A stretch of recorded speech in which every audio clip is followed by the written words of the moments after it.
మీరు ఎలా అంటే పాముల వల్ల వివేకము. పాములు ఏ విధంగానైతే శత్రువుల బారి నుండి తనను తాను రక్షించుకుంటుందో ఆ విధంగా తోడేళ్ల లాంటి స్వభావం కలిగినటువంటి వ్యక్తుల మధ్యలోనికి మీరు వెళ్తున్నారు.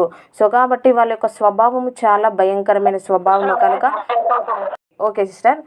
ఓకే, పాము నుండి మనం ఏం చేయాలంటే పాము నుండి కూడా మనం ఒక పాఠాన్ని నేర్చుకోవాలి. అదేవిధంగా ఇంకేంటిది పావురం గురించి కూడా చెప్పాడు.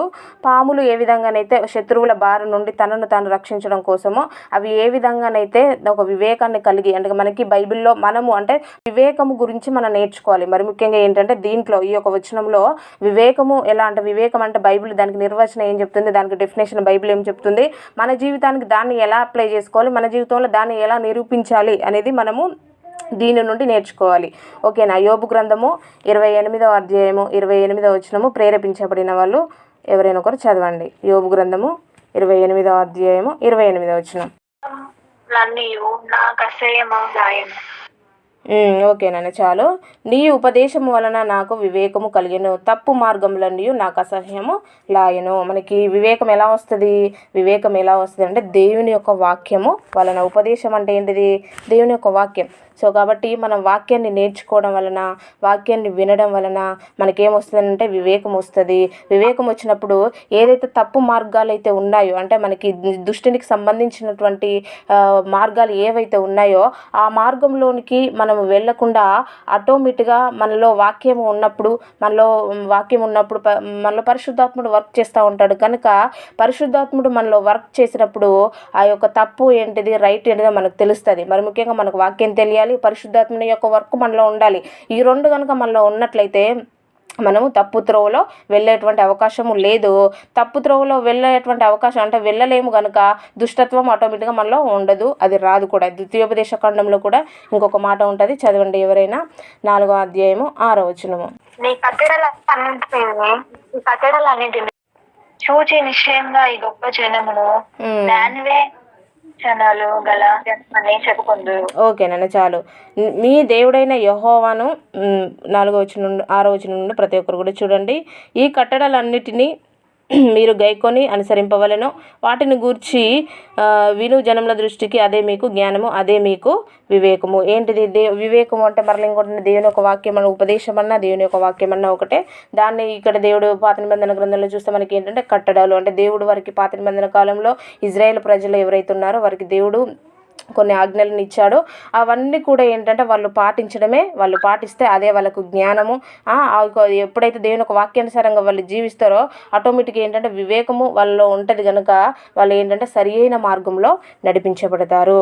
దాని నుండి అంటే అది ఏ విధంగానైతే పాము తనను తాను అంటే శత్రువుల బారి నుండి రక్షించుకుంటుందో మనము కూడా ఈ యొక్క అంటే మనము కూడా సాతాను యొక్క కొర్రల్లో నుండి, సాతాను యొక్క చిక్కుల్లో నుండి, సాతాను నుండి మనము కూడా రక్షించబడాలి అంటే మనము కూడా తప్పించబడాలి అంటే ఖచ్చితంగా మనకి ఏం కావాలంటే దేవుని యొక్క వాక్యం కావాలి.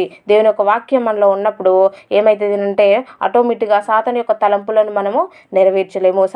మనం ఎప్పుడు అది సాతాను తలంపు అది దేవుని యొక్క ఉద్దేశం అనేది మనకి ఎప్పుడు తెలుస్తుంది అంటే వాక్యం తెలిసినప్పుడు ఆటోమేటిక్గా మన వివేకం మరలా ఎక్కడికో వెళ్తే మనకి దొరకదు. మరలా ఎక్కడ దొరుకుతుంది అంటే దేవుని యొక్క వాక్యం దగ్గరికి వచ్చినప్పుడు మనకు దొరుకుతుంది. ఇంకే జంతువు గురించి చెప్పాడు అంటే పావురం వలె నిష్కపటులున్నాయి యుండుడి. పావురం వలె నిష్కపటమైనటువంటి హృదయము, కపటము లేనిది అని అంటే మన హృదయంలో వాళ్ళకి ఒక వ్యక్తి పైన చెడు దృష్టి ఉంటుంది అంటే చెడు ఆలోచనలు వాళ్ళు కలిగి ఉంటారు. కానీ బయటికి మాత్రం ఏంటంటే వాళ్ళు ఎంతో ఇష్టం ఉన్నట్టుగా లేకపోతే ఏంటంటే హృదయంలో కపటాన్ని పెట్టుకుంటారు, కుళ్ళుని పెట్టుకుంటారు. బయటికి మాత్రము ఏంటంటే చాలా చక్కగా మాట్లాడుతూ ఉంటారు. కాబట్టి అటువంటి హృదయము మనలో ఉండకూడదు. నీ మనసులో నువ్వేమనుకుంటున్నావో నువ్వు డైరెక్ట్ వాళ్ళతో అదే చెప్పేయాలి. కానీ నీ మనసులో ఒక విధంగా అనుకొని మరలా బయటికి ఒక విధంగా మనము మాట్లాడకూడదు. కపటమైనటువంటి మనసు మనలో ఉండకూడదు. అటువంటి మనసు మనలో ఉండకూడదు. అందుకే దాని నుండి పావురము మనకి ఇంకొకటి దేనికి మనం గుర్తుగా తీసుకోవచ్చు అని అంటే పరిశుద్ధతకి. ఆ విధంగా మనం పావురం వల్లే పరిశుద్ధతను కలిగి ఉండాలి. ఇంకా ఇంకేంటిది, మనలో మన హృదయంలో కపటానికి సంబంధించినటువంటి ఆ యొక్క చెడ్డ తలంపులు కానీ ఆ యొక్క గుణం అనేది అసలు ఉండకూడదు. ఫస్ట్ ఆఫ్ ఆల్ ఆ గుణం అనేది ఉండకూడదు. మన మనసులో ఏదనుకుంటున్నామో, ఏదైనా వ్యక్తి పైన మనము వాళ్ళు ఉన్నప్పుడు ఒక విధంగా లేనప్పుడు ఒక విధంగా మాట్లాడకూడదు. ఏదైనా ఉంటే డైరెక్ట్ చెప్పాలి. అవును అంటే అవును, కాదంటే కాదు అనే విధంగా మనము ఉండాలి. జంతువుల గురించో లేకపోతే పక్షుల గురించో, మరి మనుషుల కంటే క్రూరమైనటువంటి జంతువులు ఉన్నాయి, కానీ వాటి గురించి దేవుడు జాగ్రత్తగా ఉండమని చెప్పట్లే. ఎందుకంటే ఒక జంతువులు నార్మల్గా మృగాలు ఒక శరీరాన్ని మాత్రమే నార్మల్గా శరీరానికి అవి హానిని కలుగజేస్తాయి, కానీ ఆత్మను అవి ఏం చేయలేవు. అందుకే దేవుడు ప్రత్యేకంగా ఏంటంటే మనుషులే ఆత్మకు హాని చేసేవాళ్ళు. ఇప్పుడు నార్మల్గా డెవిల్ ఉందనుకోండి, డెవిల్ ఒక మనిషిని పాడు చేయాలి అని అంటే ఇంకొక మనిషినే వాడుకుంటుంది. అర్థమైందా? దేవుడు ఎందుకు మనుషుల గురించే ఎందుకు జాగ్రత్తగా ఉండాలని చెప్తున్నాడు ప్రత్యేకంగానంటే, సాతాను ఒక మృగాన్ని వాడుకోదు, లేకపోతే జంతువులను వాడుకోదు. ఎందుకు అని అది జంతువులలోనికి వెళ్ళేసి నార్మల్గా దేవుడు అంటే జంతువులలోనికి వెళ్ళేసి అది మనుషులపైన దాని యొక్క అధికారాన్ని చెలాయిస్తుందంటే ఒకటేసారి చెలాయించింది. దేవుడు ఒకటేసారి అధికారాన్ని ఇచ్చాడు. ఎప్పుడు అని అంటే మనకి స్టార్టింగ్లో సర్పంలోనికి ఆ యొక్క డెవిల్ దూరిపోయి మాట్లాడి అవ్వను మోసపరిచినప్పుడు తప్ప ఇంతవరకు జంతువుల్లో దూరేసి మళ్ళా అది మన పైన అది అంటే దాని యొక్క అధికారాన్ని చెలాయించడం కోసం దేవుడు ఎప్పుడు సమయం మరలా ఇంకా జంతువులలోనికి దూరడం కోసం మరలా దేవుడు అవకాశం ఇవ్వలేదు. కానీ ఒక మనిషిని పాడు చేయాలి అని అంటే దయ్యం ఎవరిని ఉపయోగించడంటే మరలా ఇంకొక మనిషినే ఉపయోగించుకుంటుంది.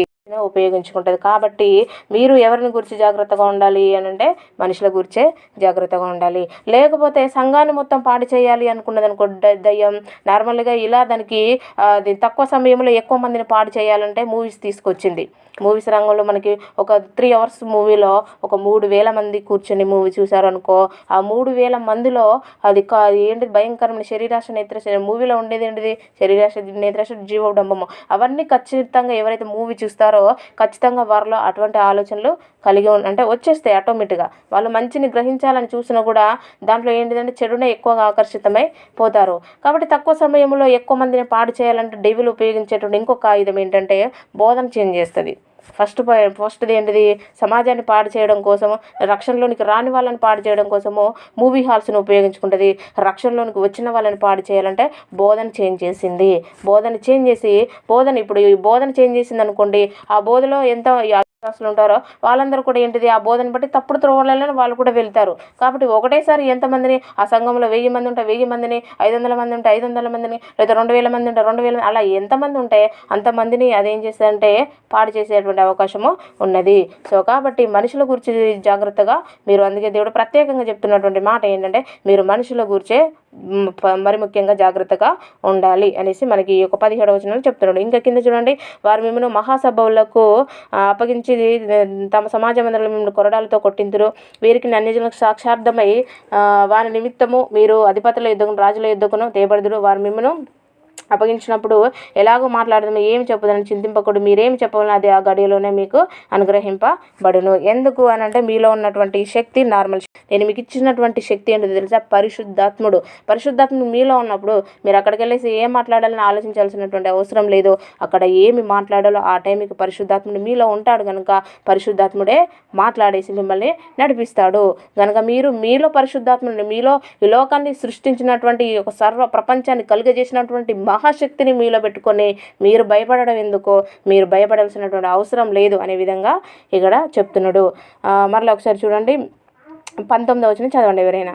19వ వచనం, దేవుడు వాళ్ళకి ఒకవేళ మిమ్మల్ని ఎవరైనా హింసించారనుకోండి, దేవుడు మళ్ళీ తిరిగి వాళ్ళని హింసించండి, లేదా తిరిగి మళ్ళీ వాళ్ళని కొట్టమని చెప్పట్లే. ఒకవేళ మీరు ఒక పట్టణంలో మీకు వ్యతిరేకత ఉందనుకో, ఆ పట్టణ వస్తువులు మీ పైన వ్యతిరేక భావాన్ని కలిగి ఉన్నారు అని మీకు ఎప్పుడైతే తెలిసిందో వెంటనే ఆ పట్టణాన్ని వదిలేసి మళ్ళీ వేరే ప్రదేశానికి వెళ్ళండి, అక్కడ సువార్త ప్రకటించండి. తప్ప మరలా మీరు వాళ్ళని తిరిగి కొట్టండి, వాళ్ళ మీద మళ్ళీ రివెంజ్ తీసుకోండి, మీకు వాళ్ళు ఎలా చేశారో మీరు కూడా అలానే చేయండి. ఎందుకంటే నేను మీకు పరిశుద్ధాత్మని ఇచ్చానుగా, పరిశుద్ధాత్మ శక్తి మీలో ఉన్నది కనుక మీరు ఏ కార్యమైనా చేయగలరు.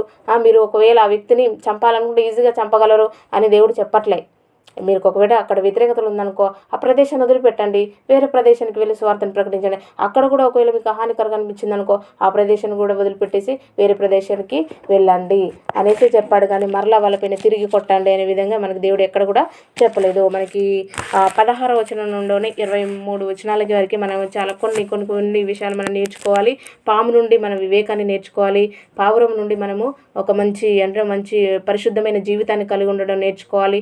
మనలో కపటం అనేది ఉండకూడదు. దాని నుండి మనం అది నేర్చుకోవచ్చు. ఇంకా మనకు శ్రమలు వస్తాయి. ఆ శ్రమలను చూసి మనం భయపడి పారిపోకూడదు. శ్రమలను చూసి భయపడి పారిపోకుండా మనం ఏం చేయాలంటే చివరి వరకు నమ్మకంగా ఉండాలి. మనము రివెంజ్ తీసుకోవడం కోసం ఎవరి మీదనైనా కూడా వాళ్ళు మన గురించి చెడ్డగా మాట్లాడుకున్నా పర్లేదు. ఎందుకంటే దేవుని కంటే గొప్ప వాళ్ళం కాదు కదా, మనం దేవుని శిష్యుల కంటే గొప్ప వాళ్ళం కాదు కదా, నో ప్రాబ్లం, మాట్లాడుకున్నా పర్లేదు. కానీ మరలా మనం వాళ్ళపైన రివెంజ్ తీసుకునేటువంటి ప్రయత్నం మనం చేయకూడదు. ఈ యొక్క 16 నుంచి 23 వచనాల వరకు మనం నేర్చుకున్నది ఏంటంటే మనము ఏంటంటే వివేకాన్ని కలిగి ఉండాలి, పరిశుద్ధమైనటువంటి జీవితాన్ని కలిగి ఉండాలి, కపటం లేనటువంటి జీవితాన్ని కలిగి ఉండాలి. శ్రమలను చూసి మనం భయపడకూడదు. శ్రమలను చూసి దేవుని యొక్క పరిచర్యను వదిలిపెట్టకూడదు. ఆటంకాలను బట్టి నీకు దేవుడు ఒక పనిని అప్పగించినప్పుడు దాన్ని తుది శ్వాస వరకు నమ్మకంగా చేయి.